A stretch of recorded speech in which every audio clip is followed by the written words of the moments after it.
A troca de Nízia Trindade por Alexandre Padilha no comando do Ministério da Saúde fez com que um raro fenômeno aparecesse novamente no Brasil: o governo Lula provando do próprio veneno.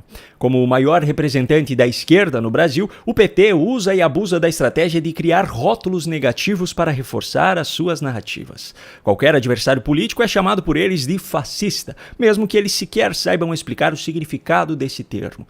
Quando eles criticam uma adversária mulher, é apenas uma crítica. Mas quando uma mulher de esquerda é criticada, aí é um caso de misoginia. O mesmo se repete em outros casos. Se um negro de esquerda é criticado, é racismo. Se um homossexual de esquerda é criticado, é homofobia, independentemente de qual seja o teor da crítica. Quando uma decisão significativa afeta a esquerda, mesmo que siga fielmente os princípios descritos na Constituição Federal, como foi o caso do impeachment de Dilma Rousseff, isso é chamado por eles de golpe. Quando decisões ilegais e imorais afetam adversários políticos, eles dizem que é para defender a democracia. Só que a decisão de Lula de demitir Nízia Trindade do cargo de ministra da Saúde e de nomear Alexandre Padilha para o seu lugar fez com que a velha estratégia dos rótulos se voltasse justamente contra o governo petista. Na cerimônia de posse de Padilha na saúde e de Gleisi Hoffmann nas relações institucionais, Nízia Trindade discursou e, durante a sua fala, afirmou ter sido vítima de uma campanha sistemática e misógina. Não posso esquecer que durante os 25 meses em que fui ministra, uma campanha sistemática e misógina ocorreu de desvalorização do meu trabalho, da minha capacidade e da minha idoneidade. Só que essa rotulação não ficou apenas no discurso dela. Os pseudojornalistas militantes da Globo News resolveram abraçar a causa e reforçar as acusações da ex-ministra. A ministra Nízia tem razão, porque ela de fato foi vítima de um ataque, ela apanhou muito desde o começo. Primeiro, ela apanhava porque o Centrão queria o cargo dela, e depois porque o PT queria o cargo dela. Então, isso aí não foi colocado na conta dele. Eu acho que teve 2 pesos e 2 medidas. Tudo que deu de errado no Ministério da Saúde foi colocado na conta dela. Tá bom, Miriam Leitão falar em 2 pesos e 2 medidas é o cúmulo da hipocrisia. Mas ela não foi a única ali dentro a abraçar esse discurso. Foi o que atirou do Ministério da Saúde. E essa sua observação é perfeita, né? O ministro homem cometeu uma série de equívocos, isso era sabido, todos nós sabíamos que havia um desentendimento ali. Muito pelo contrário, recebeu de presente um outro ministério.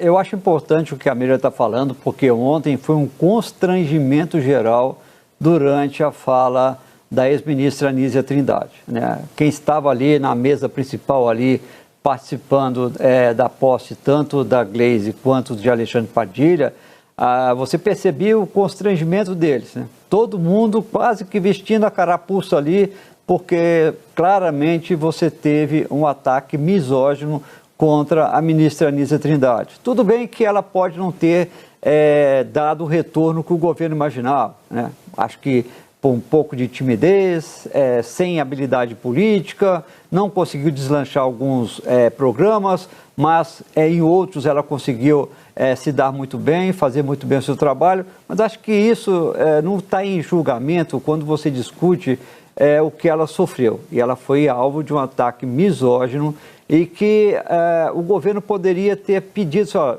vamos parar com isso, vamos acabar com esses ataques a uma ministra mulher. Em nenhum momento houve esse tipo de fala. Só que, como eu costumo falar, esse pessoal da Globo News solta a mão de Lula, mas não abandona a esquerda. Diante da clara previsão de fracasso das poucas medidas anunciadas pelo governo Lula na tentativa de reduzir o preço dos alimentos, a militância travestida de jornalismo já deu um jeito de arrumar um culpado para a manutenção dos preços elevados. Se o dólar continuar alto no Brasil, a busca do governo para reduzir os preços dos alimentos e de outros produtos vai acabar sendo um pouco minorada, né? Você não vai ter aquele impacto que era esperado, exatamente por causa de um dólar mais alto. Isso é muito ruim para o Brasil por conta de um efeito que ele não tem controle, que é exatamente esse modo errático de governar de Donald Trump nesse momento. O engraçado é que, há apenas alguns dias, Daniela Lima, dessa mesma Globo News, revelou que Gabriel Galípolo, hoje presidente do Banco Central, avisou Lula ainda no ano passado que anunciar o pacote de corte de gastos junto com a isenção de imposto de renda para quem ganha até 5 mil, que até hoje não passa de uma promessa, faria com que o dólar ultrapassasse a barreira dos R$6.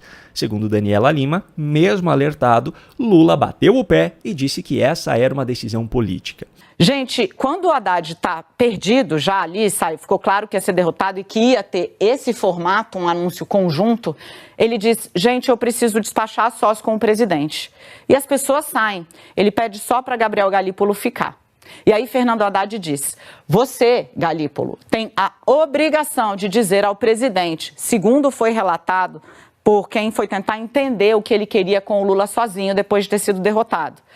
Galípolo, você vai ser presidente do Banco Central por 4 anos. Você tem a obrigação de dizer para o presidente da República o que é que vai acontecer se ele fizer o anúncio dessa forma.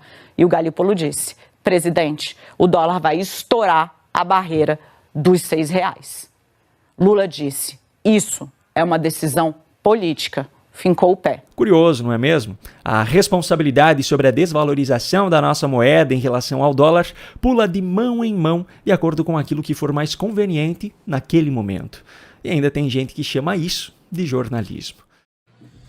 Sábado agora, dia 16, a gente vai ter uma manifestação em Copacabana às 10 horas da manhã pela anistia dos presos políticos. Aí eu vejo muitas pessoas se perguntando, será que vale a pena ir? Não deveríamos estar indo para as ruas pedir o impeachment de Lula, ou fora Alexandre de Moraes? Olha, nunca tivemos uma manifestação onde o resultado imediato dela fosse tão próximo quanto essa. E essa manifestação, esse ato, não é apenas para as pessoas que estão presas, mas é pelas famílias dessas pessoas. E não só isso, ela é a virada de chave para começarmos a ter as vitórias que nós tanto desejamos. Libertar essas pessoas não vai desfazer apenas uma das maiores injustiças já cometida pela Suprema Corte Brasileira, mas vai também desmoralizar essa corte, vai fortalecer o Congresso, vai ser a comprovação de que esse governo acabou de uma vez por todas e principalmente vai dar um pouco de esperança para essas famílias e essas pessoas que estão presas há tanto tempo, que foram condenadas a 14, 17 anos por estarem num prédio público no domingo com uma Bíblia na mão. Ela é muito maior do que apenas a anistia.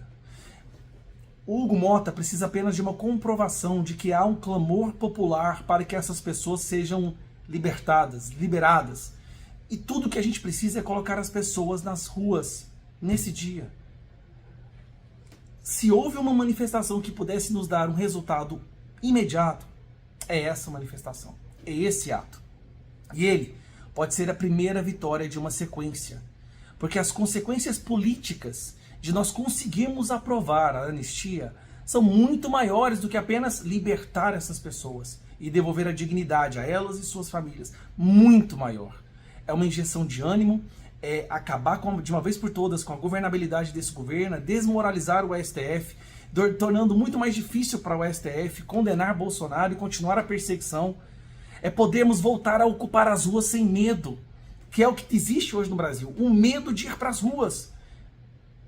São tantas as vitórias comprimidas dentro de um ato que é difícil de explicar. Por isso eu te peço, se você puder, esteja em Copacabana nesse dia 16 às 10 horas da manhã. Esse ato pode ser justamente aquele que vira o jogo. Mas para que isso aconteça, a gente precisa de muitas pessoas. Se nós tivermos muitas pessoas, o Hugo Mota pauta aqui na Câmara dos Deputados o PL da anistia. Mas se nós tivermos poucas, se for um fiasco, possivelmente a anistia pode morrer. E tá tudo no jogo agora, tá tudo em jogo. A gente deu all-in. Então, compartilhe esse vídeo. A gente teve um desvio de foco aqui durante um tempo, afinal de contas, PGR denunciando o Bolsonaro, os escândalos de corrupção do Lula, e toda essa guerra, todas essas batalhas que foram travadas aqui nessas últimas 2 semanas, acabou tirando um pouco o foco da divulgação, da importância desse momento no sábado, nesse domingo, desse domingo. Então eu te peço, por favor, compartilhe, compareça e vamos dar esse primeiro passo para resgatar o Brasil. Um abraço.